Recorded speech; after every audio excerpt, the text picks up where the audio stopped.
What's up, guys? It's me Boxing, and today I'm going to be predicting the outcome of Anthony Dirrell versus Kyrone Davis, which will be a 12-rounder for the WBC Super-Middleweight World Title Eliminator.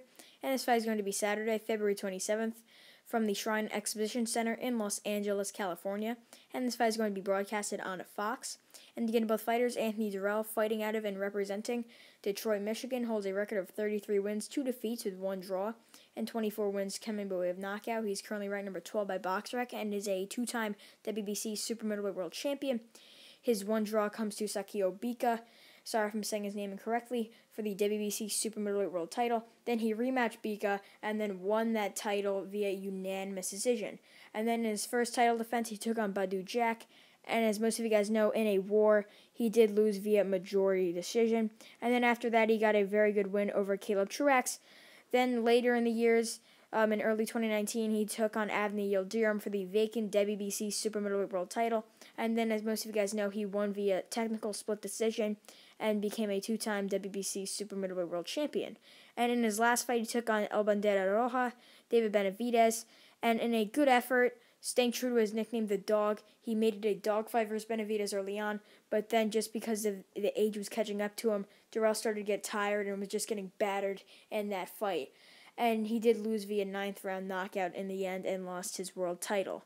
But Anthony Dirrell has always been a top guy in the super middleweight division. I know now he's still on his way out. He's at age 36. He did say his career was going to end in 2019, but obviously he's making a comeback here, and this could be one last opportunity for him to become a 3-time WBC super middleweight world champion, as this is for a title eliminator.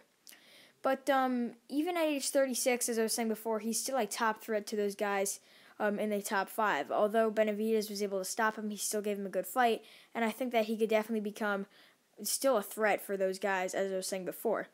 But to get into his opponent, the unknown Kyrone Davis holds a record of 15 wins, 2 defeats, with 6 wins coming by way of knockout. He has a loss to the late Patrick Day, rest in peace to him. He also has a loss to Junior Castillo via unanimous decision. He's never been stopped, but he has been dropped by Junior Castillo. But he has a very good win, actually, against Marcos Hernandez via split decision. And if you guys don't know who Marcos Hernandez is, he's the guy who fought Alontis Fox, had that draw with Jason Rosario. He's been in some very big fights, but just can't come out on top. And it's a very good win, actually, for Kyrone Davis. But is he the caliber of opponent that Dirrell is? No. But he is in his mid-20s. I believe I think he's like 26 around there. Correct me if I'm wrong in the comments, 26 or 27 around there. And he does have the age advantage over Dirrell, but not the experience, not the power, not the speed. Dirrell has all these attributes that contribute to why he's the better fighter and why he's going to win. Although Dirrell is downgrading as he gets older, like most fighters, I just don't think that's going to have really any effect on Kyrone Davis. And the fact that this fight's for an eliminator, I have no clue how.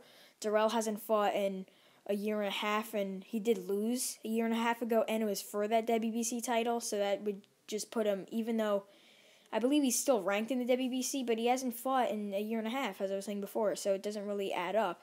And Kyrone Davis, who hasn't really fought anybody ranked even in the top 15 in the WBC, so there's definitely something going on behind the scenes that we can't see for why this fight's an eliminator. And I don't think that the winner of this fight will be fighting Canelo Alvarez. Maybe the winner of this fight might take on David Benavidez for an interim title when David Benavidez ultimately get past Ronald Ellis on March 13th. That's what I might see happening, possibly a Dirrell-Benavidez rematch. I'm not too sure, but that seems likely if it's going to be for an eliminator between Davis and Dirrell. But I think Anthony Dirrell will go the distance with Kyrone Davis, even though it's a 12-rounder. And Kyrone Davis has actually not gone past, I believe he might have gone 10, but in his 2 losing efforts, he went 8 rounds with not Hernandez. He went 8 rounds with Patrick Day, and he also went 6 rounds, I believe so, with Junior Castillo. And against Castillo, as I said before, he did get dropped. I think Dirrell might be able to drop Davis. I don't think he'll be able to stop him, but I think it will be a dominant victory for Dirrell. It could close up at the end of the fight because Dirrell, as he's getting older, obviously the gas tank is not as good. So I might see Davis winning a few of the rounds in the end. I could definitely see a unanimous decision win for Anthony Dirrell. I just think Dirrell is more dogged and I'm going true to his nickname. I think he's just a better overall fighter, and I think he will probably challenge for another WBC form of the title in the future. And I think the scorecards for this fight will likely be 116, 112 if they're generous to Davis. If not, 117, 111 in favor of Dirrell to get his 34th victory and win another WBC title eliminator to challenge for another WBC world title in the future. And yeah, that's really it. I'm MB Boxing. Thanks for watching, and I'll see you guys later.